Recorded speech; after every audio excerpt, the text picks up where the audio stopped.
On today's episode of Hungry for Wisdom, why you should always play poker with a Republican from Washington. Hint, he'll always fold. Why you should never play poker with a Democrat from Washington. Hint, he'll steal the money, kill your baby, and then brag about it. And can a group of grandmas save the country? Well, we're going to let one of them give it a shot today. It's episode 8. Turn it up!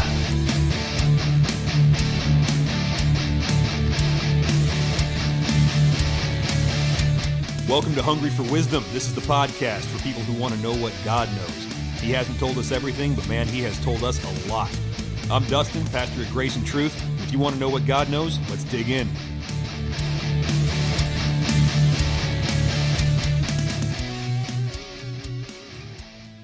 Episode 8 is dedicated to Hope Medical. And I've got with me here the director of Hope Medical. Is that actually your title? No, I'm not the director. You're not? I thought you took over as the director. I like to think I am, but no, I'm not. You do a lot of directing. What's your title? I'm a staff nurse, basically, but I help with I do a lot of everything, and our executive director is Rich, but our nurse manager recently moved to Idaho, and we're still in transition there. Gotcha. So basically, you're holding everything together, and maybe yes. If I called you the director, that would not be the official title. It's not my official title. It might be Thank accurate. you for the promotion, but it's not my title. Paula Nolte, the great Paula Nolte, is with us today. We're gonna get into some stuff involving the ministry of Hope Medical and a whole lot of other issues surrounding that. But first, I want to lay some groundwork. Instead of doing a Proverbs devotion like normal, I'm gonna grab us some wisdom from a couple of different parts of the Bible. So here we go.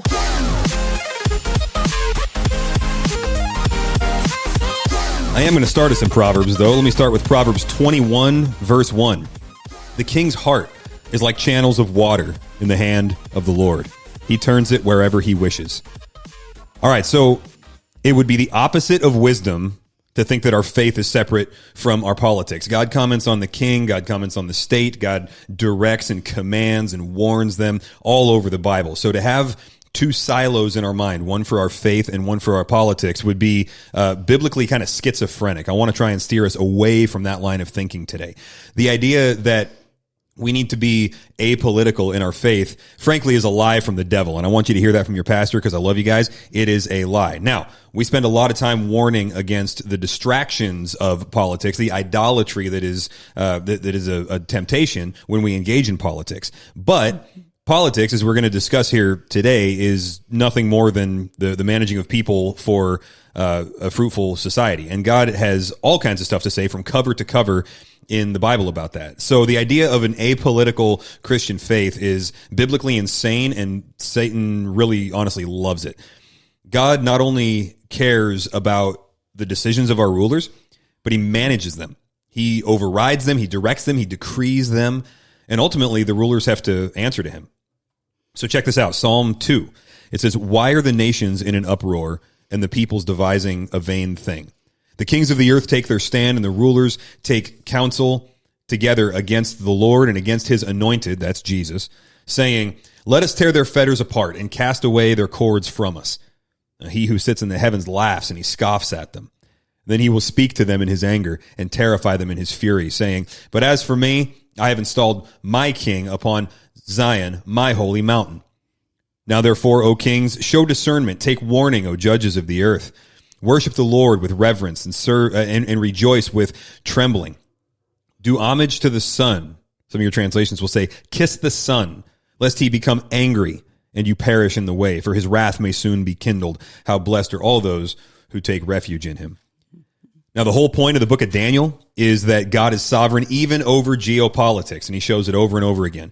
Daniel himself was a political ruler. Isaiah, the great prophet, if somebody says the prophet, they're just referring to Isaiah. He's the guy, and he was in the royal court during his ministry.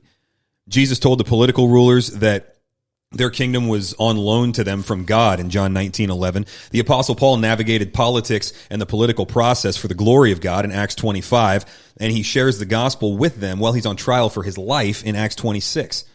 Paul tells us to pray for our politics and our local and national politics, and for the working of certain outcomes that he commands us to work towards in 1 Timothy 2.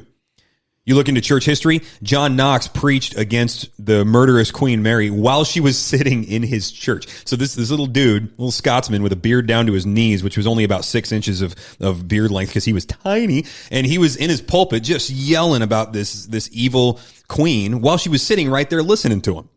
The last words of William Tyndale before he was publicly executed was, "Lord, open the King of England's eyes." That's a political statement if I ever heard one. Our whole country got founded because rulers didn't have the right to violate God's boundaries as outlined in Scripture and in our consciences. And even the primary Christian confession, Christ is Lord, if you look at Romans 10:9 and other passages where this is cited, that is the foundational Christian statement. And it's a political statement on some level. It's not only a political statement, but it's not less than that either. Christ is Lord. All other rulership comes underneath his. What else could he have meant when he rose from the dead and he said, "All authority has been given to me in heaven and on earth"? All means all. And Christ is not a politician, and Christianity is not a political system or movement. But the claim that Christ, let me rephrase that, to claim that, I'm going to learn to speak English one of these days. What am I trying to say? Good. Okay, so politics comes under the feet of Jesus, rightfully so. And in the ordering of the universe that God created, to deny that would be to operate in a mode of insanity, operating contrary to reality. So this trick that the world has always tried to pull on us doesn't fly. They take an issue that God has spoken about, and then they suck it up into the realm of political discussion. And then once the politicians have like sufficiently mangled our categories on it, then they say that religious people need to stay in their lane because now this is a political issue, when God spoke on it first. And so today we're going to be talking a lot about abortion. This happens all the time. People say that faith is a matter of personal conscience, and so it's not relevant to a political discussion. And the biblical answer is, excuse me, this is not a discussion. This has been settled. God created life in the womb. He gives it and he takes it back when he wants. God and only God has the right to do this. Occasionally, he delegates the right to take life to certain people in certain circumstances, but it is still his to delegate.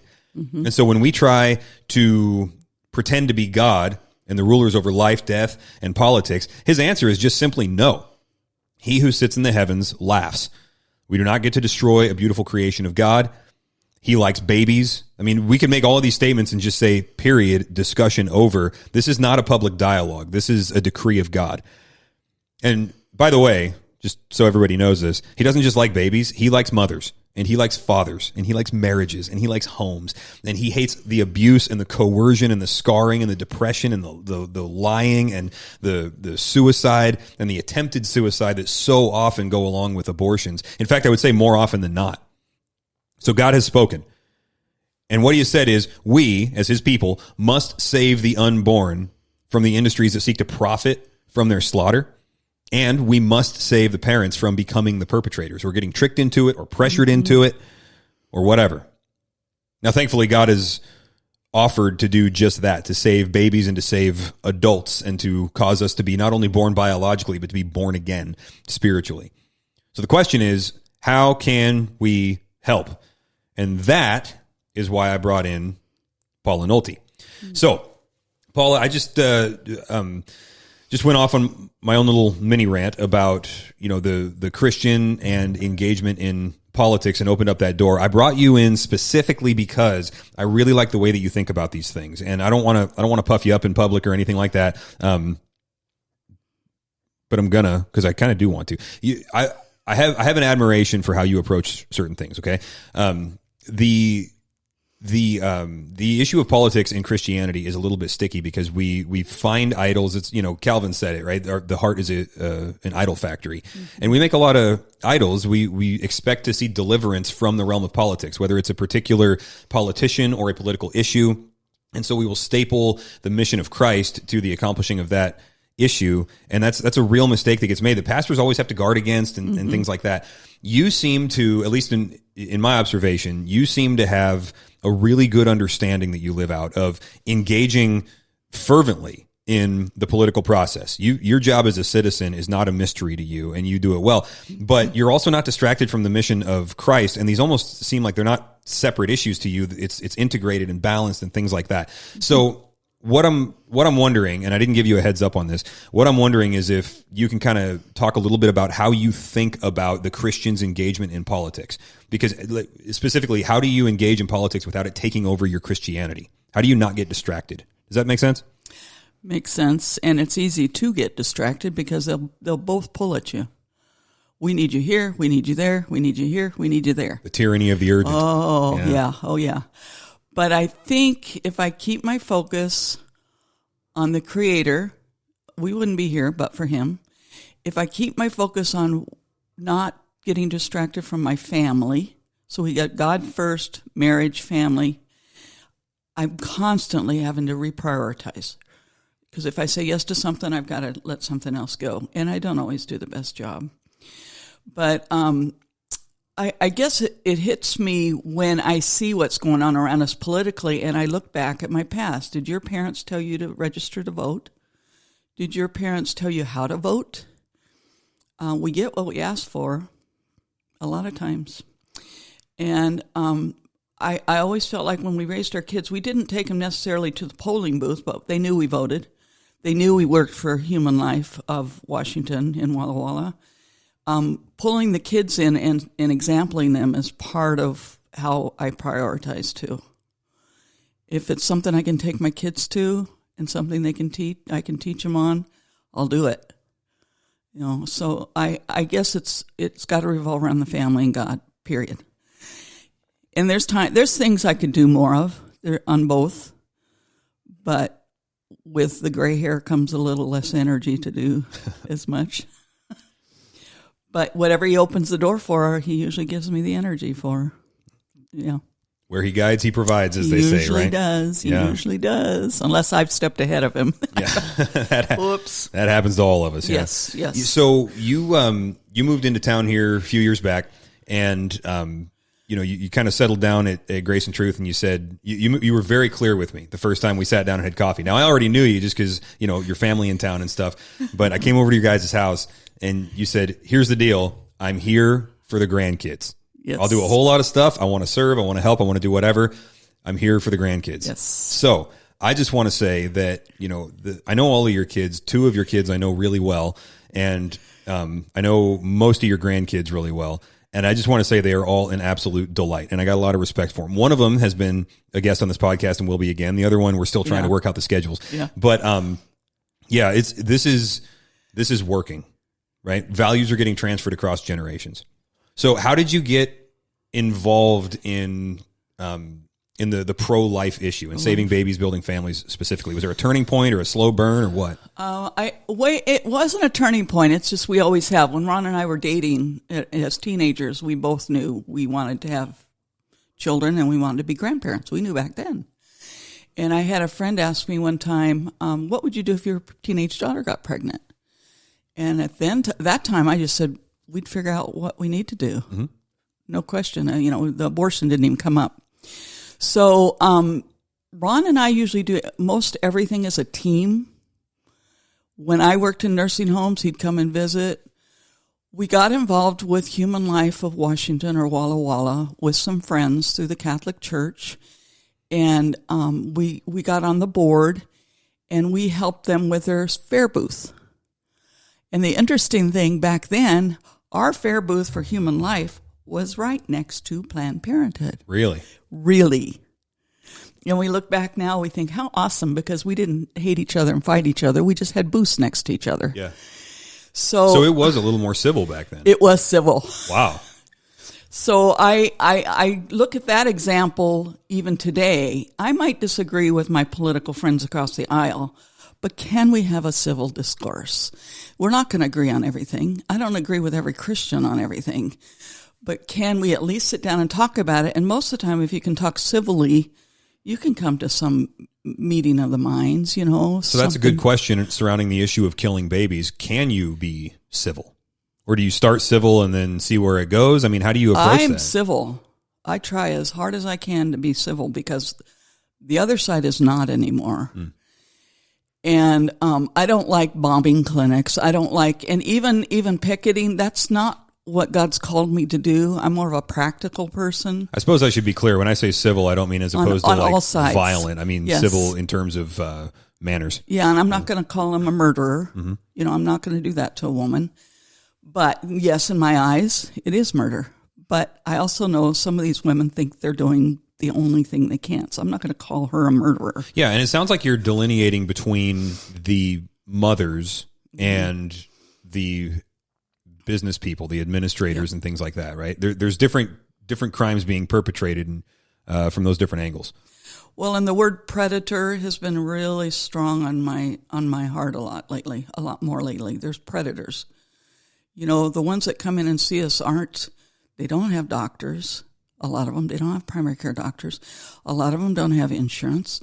A lot of them know they're on a tight budget and stuff, but we're not going to prey on that. The other side preys on that. And guess what? If you can't afford it, the state will pay for it. You know, and they prey on their vulnerability. They prey on their crisis mode. Our job is to, okay, instead of, let's just sit down, get out of the crisis mode in the brain, and let's talk about what's really hurting you today. What is really bothering you today? What can I help you with today? And then we'll go from there. So I just see that everywhere. Predators from bringing in illegal aliens, which is a whole different topic, to vote. There's just predators everywhere. Listen, no politics. Everywhere. No politics on this podcast, Paula. That's a rule. Sorry. I'm messing around. So the model of the ministry model of Hope Medical is a really specific one, because Hope Medical was created because there was a building available in the same parking lot as Planned Parenthood. Yes. And so you guys are situated now facing each other. Yes. You're door to door. Yes. So when somebody is persuaded not to go into Planned Parenthood, or when somebody drives by and has that last minute second thought or something, like we've got people that go down there and pray at Planned Parenthood and talk to the people going in and things like that. And they're able to just walk them right over to Hope Medical. Yep. Okay. And so somebody comes in that was planning to go to Planned Parenthood. I'm running a scenario with you. Okay. Somebody comes in that was planning to go to Planned Parenthood, and one of our workers over there, one of the Kingdom of God's workers over there, that was praying and sharing the gospel with people, walks in with this young lady, and she meets the people at the front desk. What happens at Hope Medical from there? What happens is we just start wrapping our arms around them. We have some great gals in the front. Linda and Adela are just awesome, and Adela is Spanish speaking, so that helps with a lot of our clientele, our patients. And we ask them what it is they need help with today, whether it's STI or I think I'm pregnant, I want an ultrasound now. We've had some referrals, more than one referral from Planned Parenthood. Isn't that the craziest thing? It is. Christy told me that had happened when I was talking to Christy from U Medical. Yes. Who, by the way, I think this is a sidetrack. I love that these two organizations are friends. We're sister organizations. That's great. It's awesome. I love it. So anyway, I was talking to her, and yeah, she was saying that Planned Parenthood, when they get too busy, they just say, "Hey, we don't have room for you. Go over there." And I flipped my lid, because I was like, "That." I mean, I'm glad that that's the end result, but all that shows is that they don't really have any convictions, right? Because why would you send somebody to an organization that is ideologically the opposite of you and call that care? Yeah. That's insane to me. Anyway. Well, I'll give you a couple of quick examples. One, besides the one that I think you heard of, there was also one, a lady wanted STI checked, testing. And she said, I just came from Planned Parenthood. And I said, oh, well, what brought you here? Well, they referred me to you. And I said, oh, that's interesting. She said, well, I was there a few months ago, but they said they don't take my insurance anymore. And I said, well, that's strange. What is it? And it sounded like a common one. And then she says, well, and then I said, well, let me pay you cash. And they didn't want my cash either. Was that odd? So she was confused too. So she said, so I'm here. And after we got done talking, she said, I am so glad they sent me here. But I thought, is it because it wasn't a moneymaker? They were too busy? I don't know.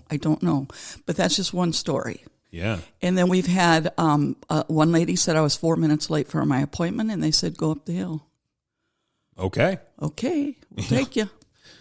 Praise God. Yeah, we have had more than, we've had a handful that have been referred. Yeah. So when they come in and ask for, let's say, an ultrasound, what happens there? We tell them the process is we Medically can't just do an ultrasound without a pregnancy test, number one. Okay. It's a limited ultrasound. We need a medical reason to do it. So we'll let you talk to the nurse. So if you don't mind, here's some paperwork. Do you want to stay? Do you want to have an appointment? If they decide to stay, they do their intake. They take them back to do pregnancy tests. The advocate talks to them to see where they're at.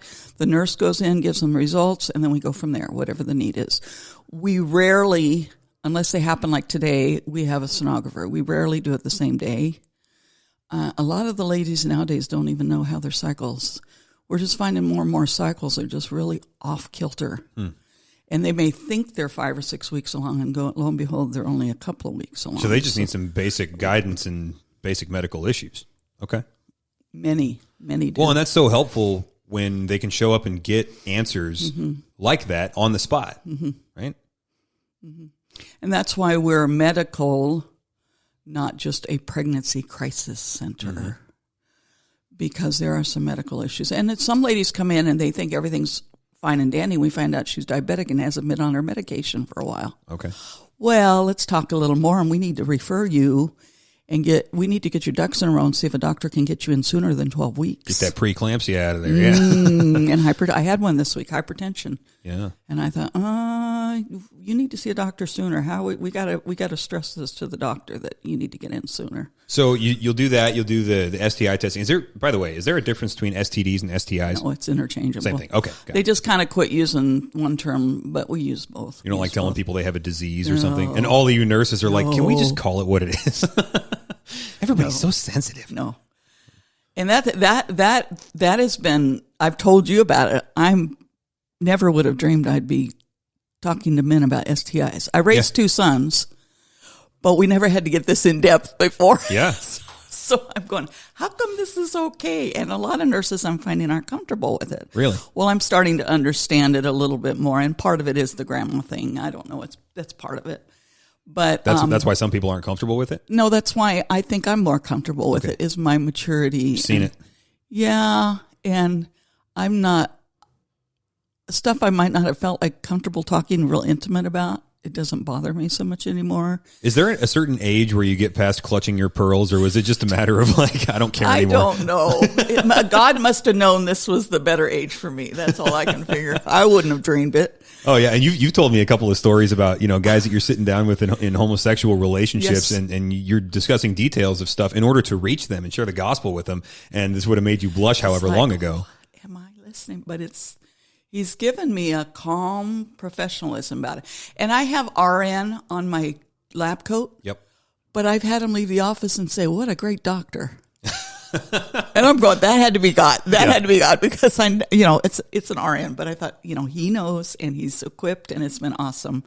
But we have seen people from 14 years old to 60-something year olds. Are you serious? 60-something year old, yes. Anonymity. Yeah. That was the reason, anonymity. Huh. Okay. But it's been awesome, and probably in all the ones I've talked to, I listened to your podcast with Christy, and I think there's a little bit of a difference in us, because I think you're more gospel driven maybe than we are. I don't know why. At U Medical? U Medical, yeah. And I don't know why. I feel like we're a little more practical, and the gospel comes in as the doors open. Yeah. And it may not come in till the second visit, but I always offer prayer right off the bat. Sure.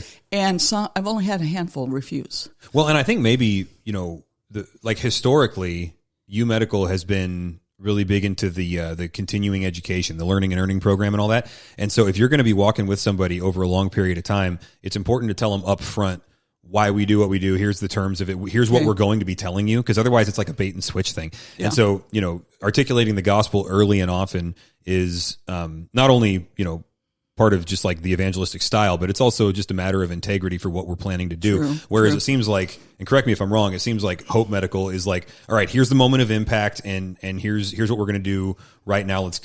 Let's go. And maybe you guys don't, it's not on your plate to have to think about the next 2 years, because you're offering the services for that moment and it's focusing there. Maybe. I don't know. But yeah, the question of whether people let you pray with them. That's always really interesting, right? Because you don't usually get what you would expect there. Mm-hmm. So what do you see when you ask people that are clearly far from God, hey, can I pray with you? Then they don't want to, or most of them say yes.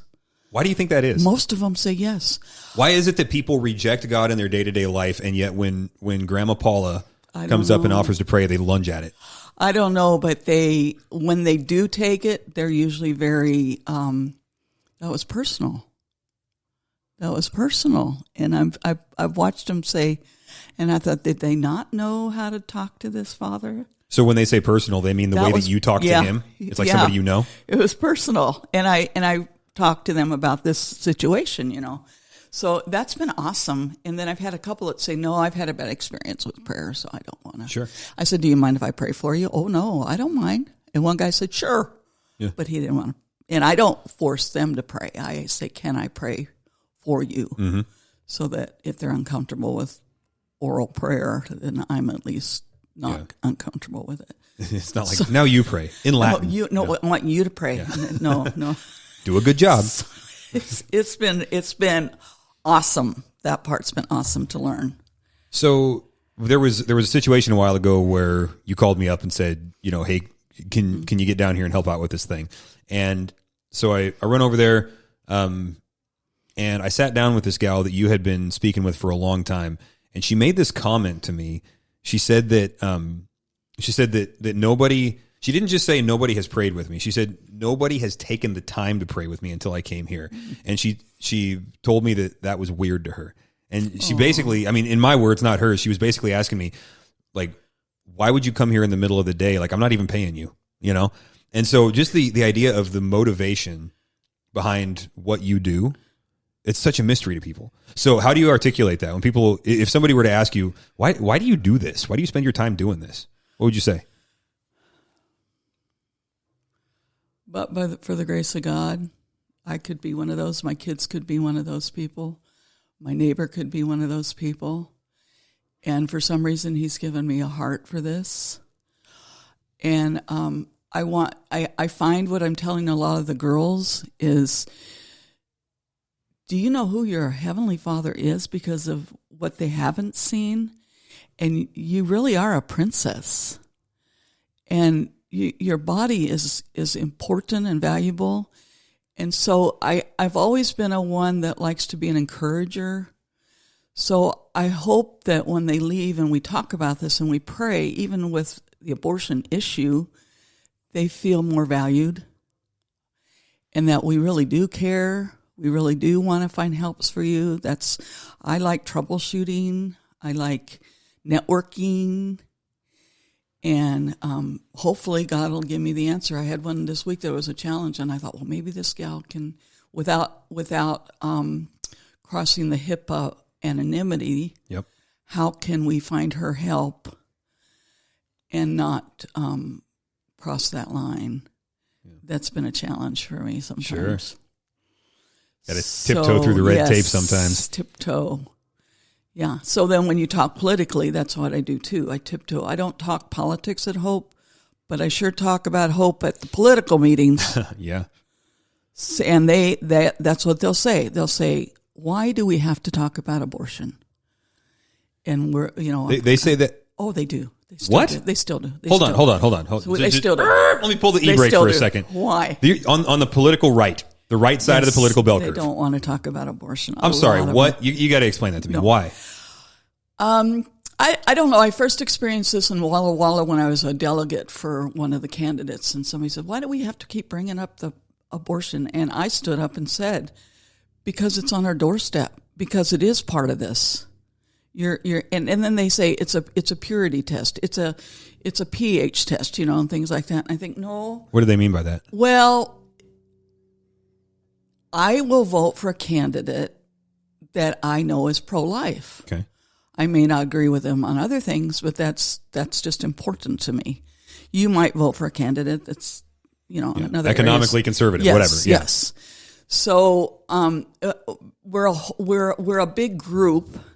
So hopefully then we get a big group. I had a experience with one where we went to the lesbian, the gay marriage thing.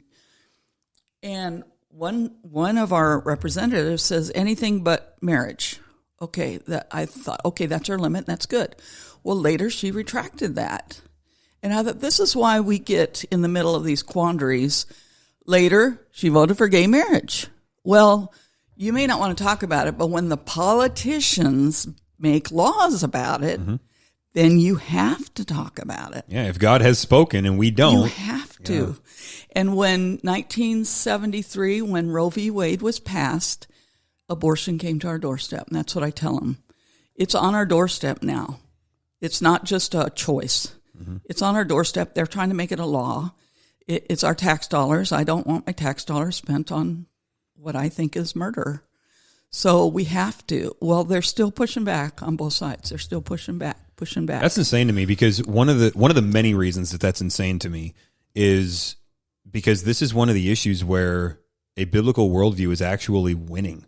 And it may be, as far as I can tell, it may be the only issue in the public forum of discussion where the scales have tipped in favor of a biblical worldview. Seems like everything else is just running the opposite direction, as you would expect, right? But on this one, it's like, guys, we're winning this thing. I mean, too slowly, but so we're recording this in the middle of May. I don't know when people are listening to it, but so the Supreme Court leaks just happened, right? Where it's looking like, and I haven't checked an update in the last couple of days. It's looking like the Supreme Court is about to overturn Roe v. Wade, right? Yes. And so somebody, in a last ditch attempt to create chaos and threats and whatnot, they leaked the preliminary documents. And so everybody's freaking out right now. As of the date of this recording, we don't know how this is all going to come down, but it looks like this sucker might get overturned here, and people are going ballistic. Now, I personally think that's hilarious, because when I see evil and chaos, I chuckle a little bit, but it is interesting because it's on our doorstep again for another reason. Yes. And so this has been thrust in the face of the citizen,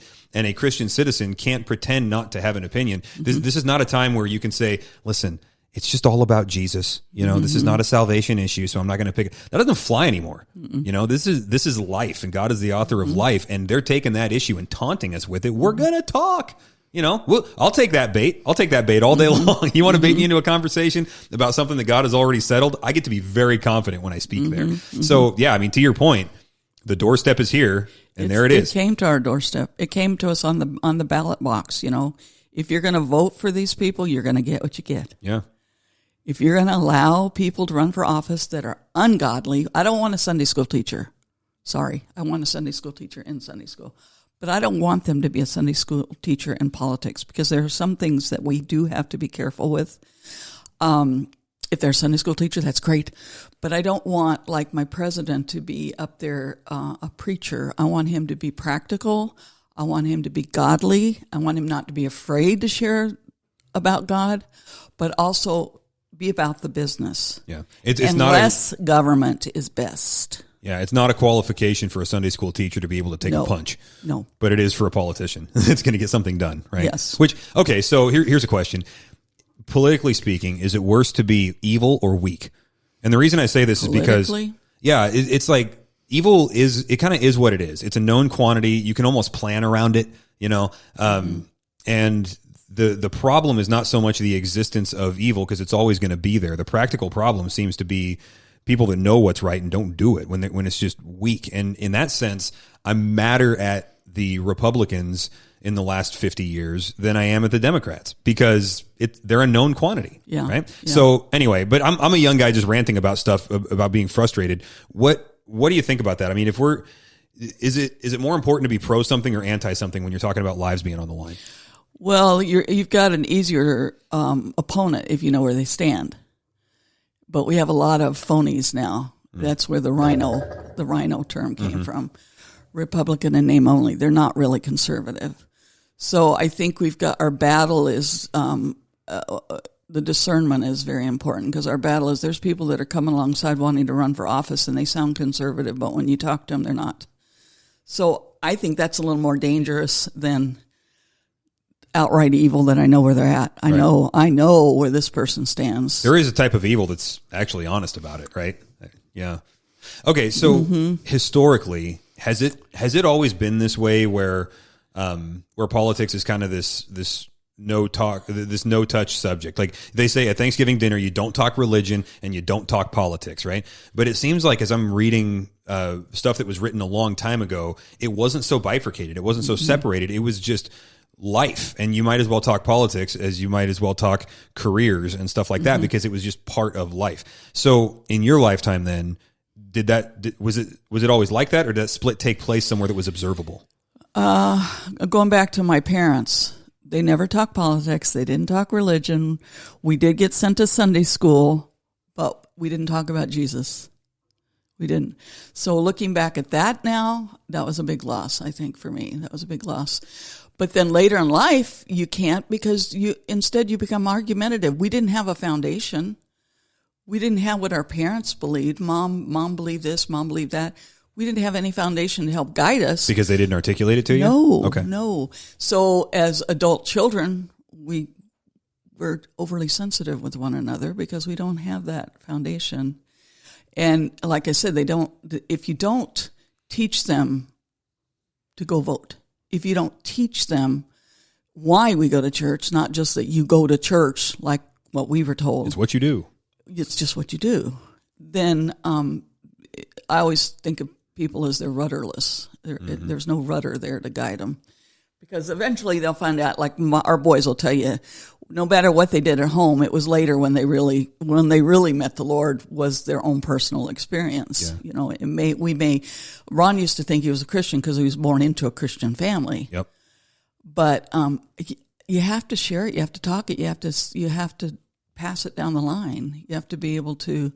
You know, I appreciate these old traditions that they share with one another so that they know, oh, that's what was in our history, that what was in our past, and we don't do that much anymore. Yeah, there's this really bizarre general wisdom about parenting now, which is almost abusive to the children, and the almost is debatable. But like, you know, they say that you can't tell a kid what to believe, right? And so you're supposed to let a kid sort of discover their own faith and their own worldview and their own sex, their own politics, their own attractions, you know, everything.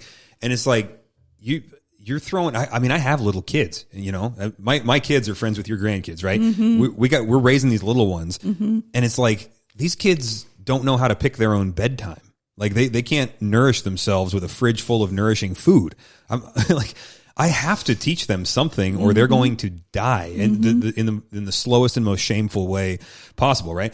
So then some people in the church will carve out something for faith. So we'll make it a value to transfer our faith across generations and teach the kids about Jesus. But political issues, then we won't like rant at our kids about politics or something like that. Again, there's that split, and I'm wondering, I'm trying to pinpoint where this comes from. Like, why is it that we separate these things in our mind? Because what I hear you advocating for is teach your kids about politics. Yes. Teach your kids about civics. Yes. You know, I got to be careful that it doesn't, again, you know, the danger of distraction. Yeah. I got to be careful that in the pulpit, it's, you know, I'm tethered to the text, right? That's what that's for, and there's a very specific purpose for it. But when we're talking about discipleship around the table, the kids are going to need to make decisions surrounding the details of civics that they're either going to learn it from me or they're going to learn it from, you know, Karl Marx, right? Yes. So why the split? What happened? And how can we reintegrate it? Maybe, I don't know if it was our education, you know, teaching the Constitution. We used to have to memorize some of those things. I couldn't tell you now, but I don't know if there seems to be a lack of patriotism. I don't want it to take the place of God, but there should be a little bit, because I don't think we'd be here but for God. I read an interesting statement once that, and I've come to really agree with this. A certain amount of patriotism is just an application of Jesus' command to love your neighbor. And that's why, you know, in America, we should love America. And in Nigeria, they should love Nigeria. And Mexicans should be pro-Mexican, right? Like, God put us he determined the times and boundaries of our dwelling. Why am I here? Yeah, he put us here for a reason. Yeah. And so we're supposed to love our neighbor. And without making it an idol, yes, patriotism is an application of that. Right? Yes. And I find too, you know, like, you can go to some meetings and they're going to want you for this committee, this committee, this committee, this committee, this committee. And you have to, it's like with the church. What are my gifts? What are my talents? What am I best at? Focus. What's my time? And not get stretched. And sometimes they're not going to like you for that. But you know what? Tough. So do they ever there are places where they want you to be less vocal about abortion. Are there places that you operate where they want you to be less vocal about Christianity? I don't know that I have. I guess when I worked in a medical clinic, sure, in the hospital campus, you had to be careful. So because you get Medicare and Medicaid money, you can't be so religious. So it wasn't even a matter of like, listen, focus on the task at hand. It was like, hey, if you say this, our support is at risk. Yeah, it is. It's at risk. Okay. It's at risk. So when I got on it at Hope, I thought, man, my world's opened up. Because I can talk about God, I can pray with him, but then even then I found out, which is rightly so, I'm going to put this little verse on my desk. I'm going to write this verse and it's going to be on my desk. And then I'm told, wait a minute. You will scare people off. And I thought, that stinks. But I now understand that a little better. We don't want, and Sherry was good about that. I miss her terribly. She says, we don't want to look like a baby nursery when they come in here because they're talking about abortion. And we're going to scare them off the minute we look like, we've got little baby items in here. It shouldn't be out in our lobby, So I'm starting to understand that there's a balance, there's a professionalism involved. In the other clinic I worked at, if I wanted to put up a political meeting here, they'd say, you got to put up the Democratic meeting too. Well, that's okay with me. Get the information out there. Yeah. I don't mind. I just don't have to know their schedule. Sorry. And the Democratic counterpart is happening sometime. Look it up. Yeah, Google it. That's true. That's the great political statement. Do your own research. You can make whatever statement you want and say people can do their own research. It's true. It's true. And as a Christian, that's what I try to do. I try to do some research, and there's too much. There's too much. Way too much. And I try. Okay, now I know my legislative representatives. I know Schuyler. I know some of these. Where if I have a question, I don't agree on everything, but if I have a question, they'll give me an answer. So that's the good thing about social. In the past, I'd have to look at Phyllis Schlafly or Concerned Women for America and try to find out things, but I didn't know a lot of local. Now they put it on Twitter. We actually can meet them and talk to them and send an email to them and send a message and ask them, what about this bill? And see where they stand. And I love that. Yeah. So the intersection then between the Christians' political life, they were just operating as citizens, right? Which, by the way, for those of you listening, Jeremiah 29:7 is really clear about this, right? He says, work for the good of the place where I have sent you into exile, because in finding their good, you will find your own good as well. So we are supposed to have a certain level of political activity because we have to function as citizens for the benefit of the world around us. Part of that benefit is, in fact, I would say most of that benefit is going to be found in just loving your neighbor one-on-one, right? But some of that benefit is going to be found on the policy level. And so we have to be able to operate there, as necessary when it's called for. So then the Christians functioning as a citizen, political activity. What can we do specifically in the area of saving babies, building families, and things like that? What political action can we take as Christians? What do we need to be aware of in order to fight this fight in the legislative realm? I think it's mostly a connection, and I don't know who, because everybody's going to be different. If I'm part of the Benton County Republican Party, if I'm part of the Franklin, and know who represents me in those areas, or you get down to grassroots PCO, if I'm a PCO, and one of my neighbors say, I heard about such and such, can I go look it up for them and help them? And I'm one of these that can go in and say, you want to learn how to vote? I'll help you register. But if they vote Democrat, I'm not going to blast them for it. I'm just happy they're voting. Sure. So if I can get them the information. So if you can find out where the information's from, we have awesome stuff now through the legislature in Washington. You can just sign up. Oh, there's a bill coming up for, I just worked on one lately on dignity in death that I didn't death agree with dignity with. thing. Yeah, I didn't agree with it. So, and I was a hospice nurse, so I had some things that I could bring to them. You can now give your opinion if you don't even go to Olympia. You can give your opinion through the internet so that they read these opinions. So there's some tools that we have that we used to not have. Yeah, global instant communication is helpful for these things. Yeah. Are there any pro-life Democrats as far as candidates or organizations or any of that? There are, but I couldn't tell you any names right now. I'm wondering if any of them get through in the way that it's structured these days. Because, there are some people that are like, have been raised Democrat. They've always been Democrat. That's just how they're comfortable and things like that. But the issue of life is important to them. And I got to wonder, like, I'm going to disagree with a whole lot of their other policies. But if we can be together on that issue, we'll go ahead and shake hands about a whole lot of other things. You know what I mean?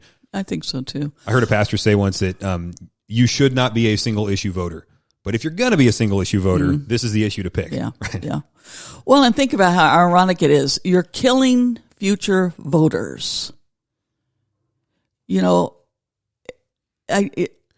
killing your next population. You're killing your next generation. But you want to run for politics and help govern this land.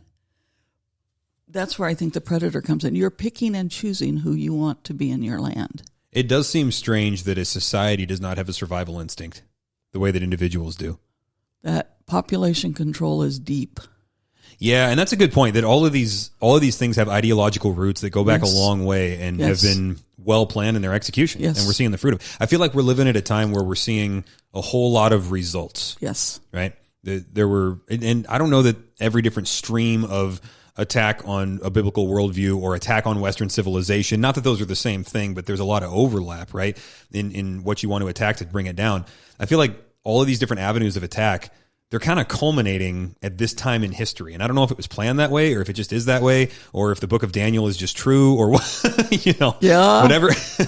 whatever it is that's actually going on. It sure is interesting to watch because we've got this deluge of issues where the biblical worldview, as far as numbers go and votes, is getting its butt kicked, right? It's no less true. God is not on his heels, but the popularity has, is waning and waning and waning. And yet you've got this abortion thing, right? You got this thing where it's becoming more and more clear to people who, even people that would hate God and spurn his law and everything. And they're like, yeah, but the Christians got a point on this one, man. That's not a blob of tissue. That's a baby. How do we capitalize on that? Thank God for the ultrasounds. Yeah. Before that, we didn't really have the proof. Then slowly the proof came out. Yeah. But I guess it's because it's just referring. If you talk to somebody or know someone like in our church, some of the teens, they're not getting the information in their schools. And hopefully as Christians in our home, we're teaching them. But you're going to have kids come through your church that haven't been taught. And if we can reach out to them or refer them to Hope, we'll help, or U Medical. Let us talk to them. I think, too, COVID has caused some bodily changes. I don't know how. I can't explain it. Yeah, but when every area of your life is thrown off, it makes sense that there would be biological echoes of that. And we don't, and there's a lot more miscarriages happening right now. I don't know what it is, but we see that. So I think I bet you a couple of our listeners have theories. They're going to write in after this, and I'm going to have to read all these emails. Thanks for that, Paula. Good. It might help me because we're still trying to figure. There's some strange things going on. Yeah. But they, I guess it's just be open and, like these things, these cards, these are have people come in and talk to us, so we can. But as far as political goes, I find that if I pace myself and don't go to all the political meetings, I do better. I don't. If I go to a meeting constantly all the time, then my balance is off and I start focusing too much on my goodness. Guys, please listen to what she just said. That is hard-earned wisdom right there, and you guys should benefit from that. What Paula just told you was how to avoid making an idol. Okay? I've heard wisdom before, right? That's what it sounds like. All right. Oh. There's hope for me yet, isn't there?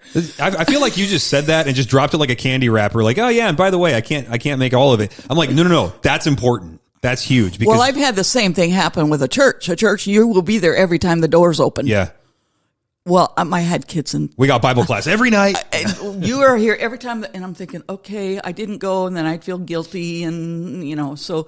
But it is. It's very important, I think, for all of us and our families, and I appreciate it too, because like even Mike, as much as he works here, I think he can take a weekend. I never would have done that in church in the past. Yeah. It's just awesome to see. Well, and I think what you're doing is you're reaffirming basic biblical Christianity in the categories and stuff. Like priorities are God first. That's the first commandment, and it's first for a reason, right?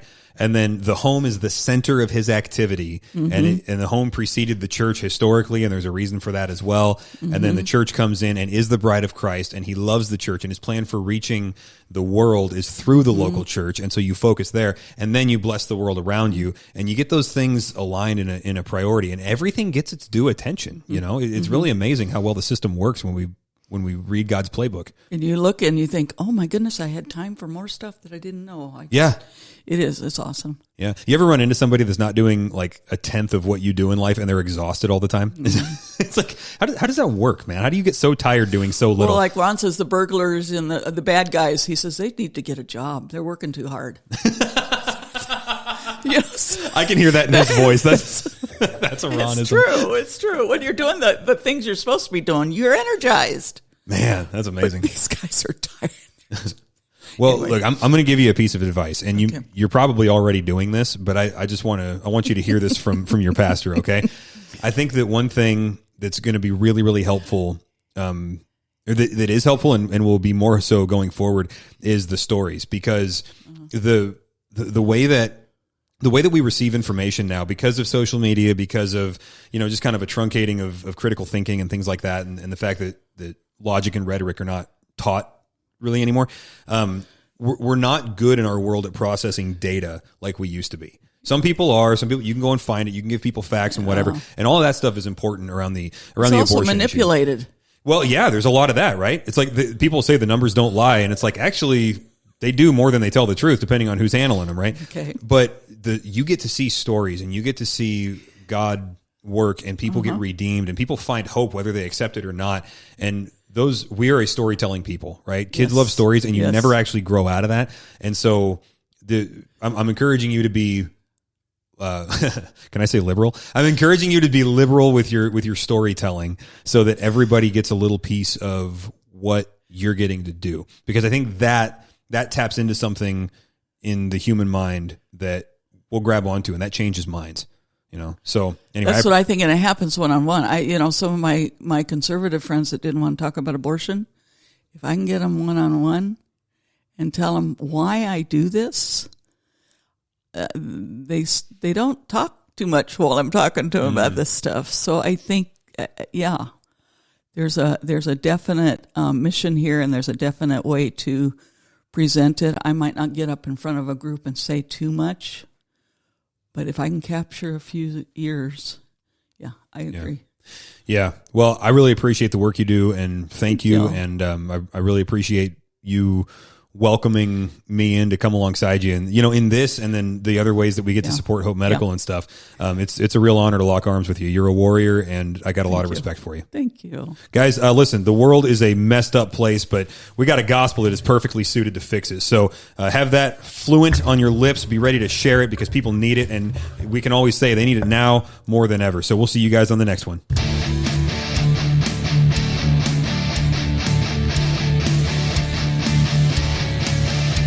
Hungry for Wisdom is a ministry of Grace and Truth Community in West Richland, Washington. You can find out more about us on our app, social media, or at graceandtruthcommunity.com. We love Him because He first loved us.